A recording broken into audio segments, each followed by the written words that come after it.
Hello friends, स्वागत है आपका अपने YouTube channel Shivam Sharma classes में। आज से हम क्लास स्टार्ट करने आ रहे हैं एसएससी सीजीएल 2021 टायर फर्स्ट के प्री के एग्ज़ाम। जो एग्ज़ाम अपना हुआ था 11 अप्रैल 2022 को, ये शिफ्ट फर्स्ट में हुआ था। इसकी जीके की क्लास आज से हम स्टार्ट करने आ रहे हैं, उसी क्लास से रेगुलर चलती जाएंगी। चलिए फ्रेंड्स, हम स्टार्ट करते हैं।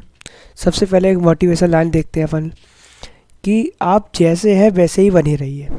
आप जैसे हैं वैसे ही बने रहिए, क्योंकि मूल प्रति की कीमत छाया प्रति से अधिक होती है। ध्यान रखना, रियल जो कॉपी होती है उसकी फ़ोटो कॉपी से अधिक हमेशा उसकी कीमत होती है। अब कभी किसी की कॉपी मत कीजिएगा। मैंने आपको इसमें अपना कॉन्टैक्ट नंबर भी दिया हुआ है। ये कॉन्टैक्ट नंबर पे आप अपना फ़ोन लगा के पूछ सकते हैं कि आपकी हमारी ऑनलाइन क्लासेस या ऑफलाइन क्लासेस कब लगती हैं। चलिए दोस्त, स्टार्ट करते हैं हम लोग। सबसे पहला क्वेश्चन जो एसएससी सीजीएल ने पूछा था 11 अप्रैल 2022 को, शिफ्ट फर्स्ट में पढ़िए। पहला क्वेश्चन कि ब्रिटिश ईस्ट इंडिया कंपनी ने किस वर्ष में फ्रांसीसियो से पौंडीचेरी पुडुचेरी को ले लिया? तो पहला है 1674 1674, 1699, 1738, 1761। आपको इसको सॉल्व करना है और ये देखना है कि हमारे 25 में से कितने मार्क्स आ रहे हैं।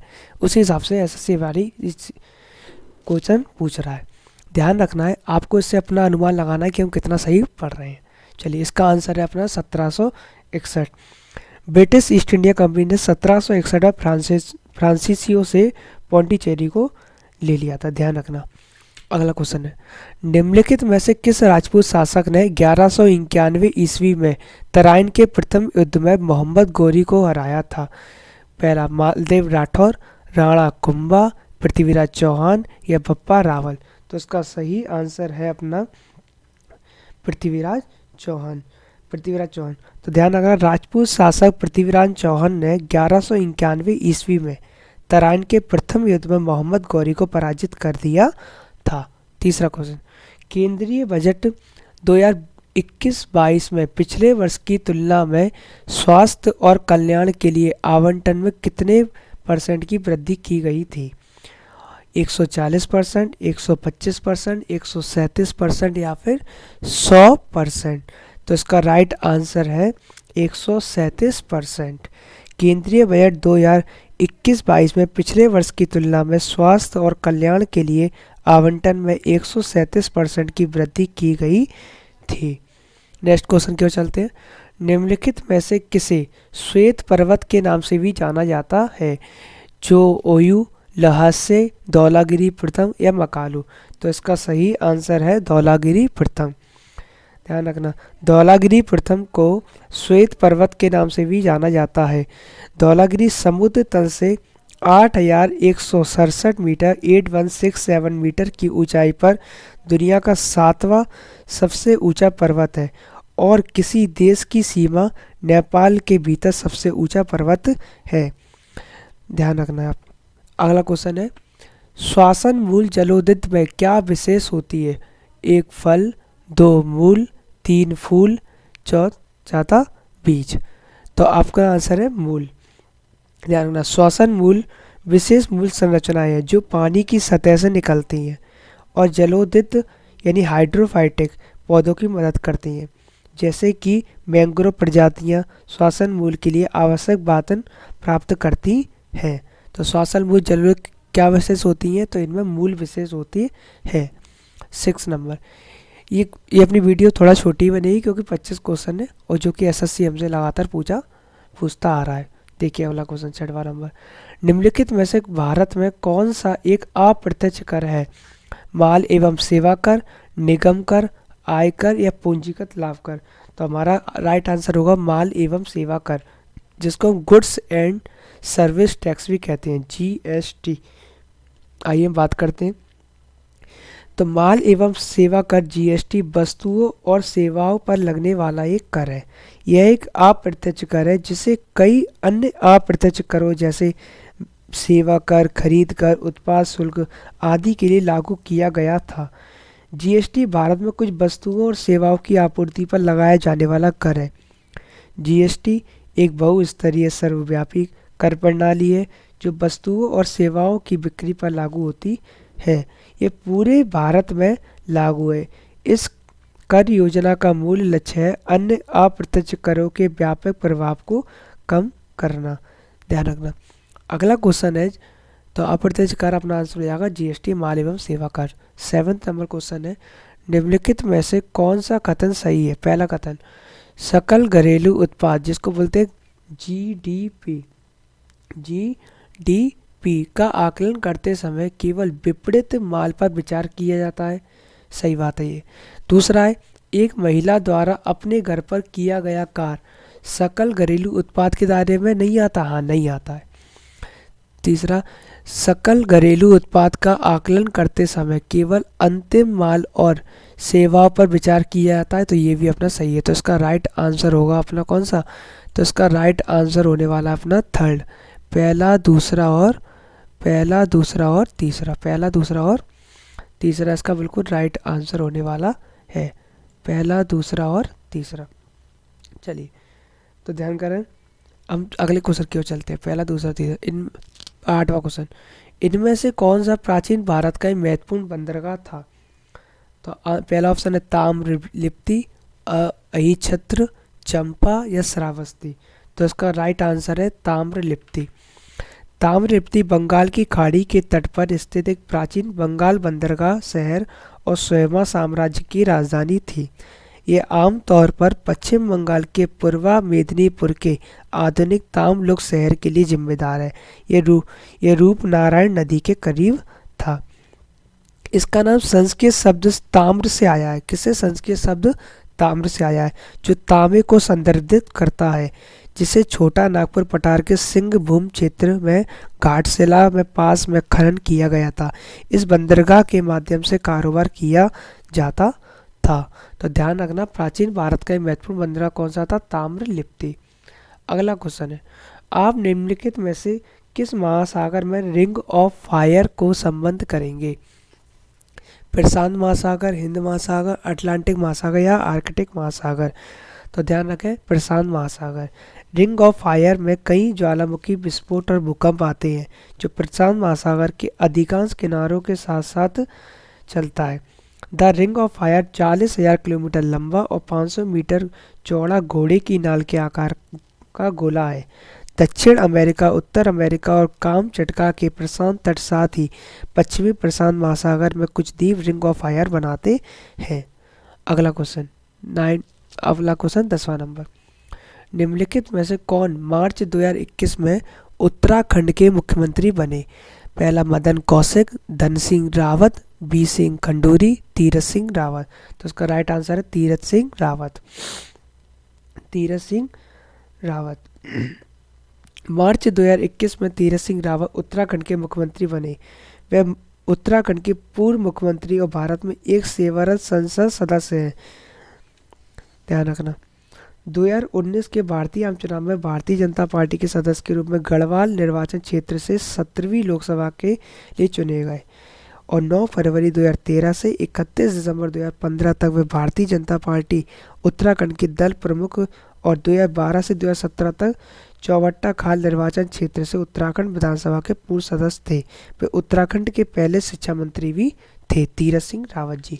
अगला क्वेश्चन नंबर 11, निम्नलिखित में से किस राज्य या केंद्र शासित प्रदेश में मार्च अप्रैल 2021 के दौरान चुनाव नहीं हुआ था? तो इसका राइट आंसर है बिहार। बिहार में मार्च अप्रैल 2021 के दौरान चुनाव नहीं हुए थे। 17वीं बिहार विधानसभा के सदस्य अक्टूबर से नवंबर तक 3 भागों में चुने गए। पिछली बिहार 16वीं विधानसभा का कार्यकाल 29 नवंबर 2020 को समाप्त हुआ था। चुनावों के बाद बिहार में राष्ट्रीय जनतांत्रिक गठबंधन के नेता के रूप में चुने जाने के बाद निवर्तमान मुख्यमंत्री नीतीश कुमार को फिर से मुख्यमंत्री के रूप में शपथ दिलाई गई और 2 नए उप मुख्यमंत्रियों तारा किशोर प्रसाद और रेणु देवी को नए प्रशासन में भर्ती किया गया। बिहार में चुनाव नहीं हुए थे, ध्यान रखना। क्वेश्चन नंबर 12, निम्नलिखित में से कौन द सीक्रेट ऑफ द वेद पुस्तक के लेखक हैं? स्वामी विवेकानंद, एनी बेसेंट, श्री अरविंदो, जे कृष्णमूर्ति। तो इसका राइट आंसर है श्री अरविंदो। पुस्तक the secret of the way Shri Aurobindo द्वारा लिखी गई थी। इस खंड में श्री अरविंदो के लेखन और ऋग्वेद के अनुवाद शामिल है, जो 1914 और 1920 के बीच मासिक समीक्षा आर्स में प्रकाशित हुए थे। अगला क्वेश्चन, निम्नलिखित में से किस टीम ने इंडियन सुपर लीग 2020-21 जीता? तो Kerala Blasters FC, ATK Mohun Bagan, Mumbai City FC, North East United FC. तो इसका राइट आंसर है अपना मुंबई सिटी एफसी। गोवा के जीएमसी स्टेडियम में मुंबई सिटी एफसी ने एटीके मोहन बागान एटीके एमबी को 2-0 से हराकर Indian super league winners shield और इसके साथ आने वाली प्रतिष्ठित एएफसी चैंपियंस लीग स्लॉट जीता। अंतर्राष्ट्रीय मातृ पृथ्वी दिवस 2021 का विषय क्या था? पहला, जलवायु कार्रवाई, हमारी पृथ्वी को पुनर्स्थापित करें, प्लास्टिक प्रदूषण समाप्त करना या हमारी प्रजातियों की रक्षा करना। तो इसका राइट आंसर है हमारी पृथ्वी को पुनर्स्थापित करें। तो ध्यान रखें, अंतर्राष्ट्रीय मातृ पृथ्वी दिवस 2021 का विषय हमारी पृथ्वी को पुनर्स्थापित कर रहे था।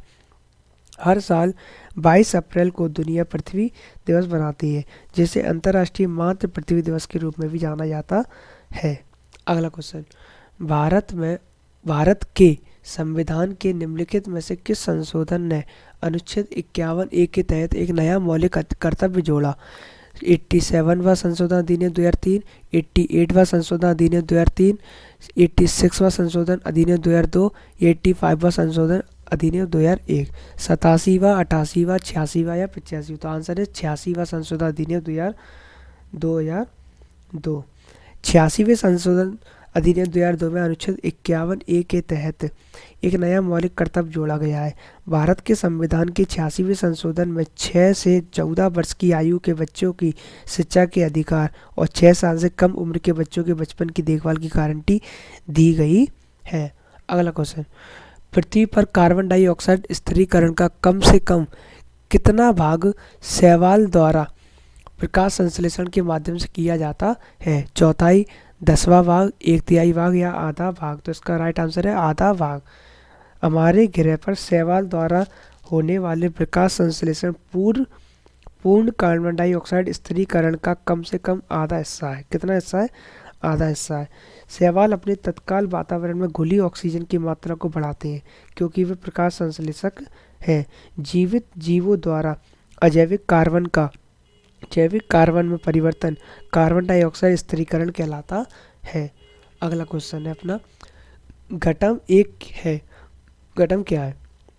छोटे हाथ में ड्रम जो एक तंबूरा जैसा दिखता है। दूसरा, चमड़े और कटहल से बना ताल वाद्य यंत्र। तीसरा, बड़े संकीर्ण मुंह वाले मिट्टी के बर्तन का उपयोग तबले की इस तरह किया जाता है।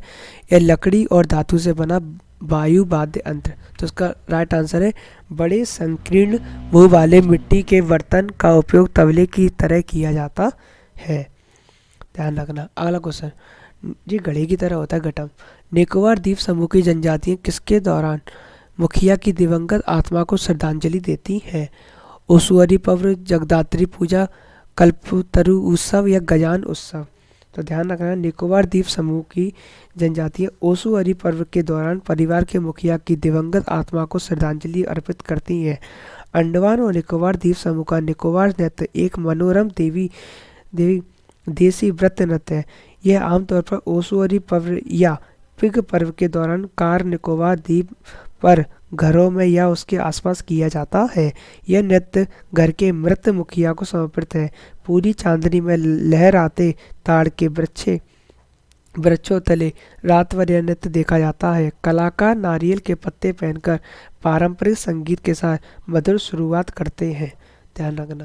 क्वेश्चन नंबर 19, निम्नलिखित में से किस दिन को विश्व जल दिवस के रूप में मनाया जाता है?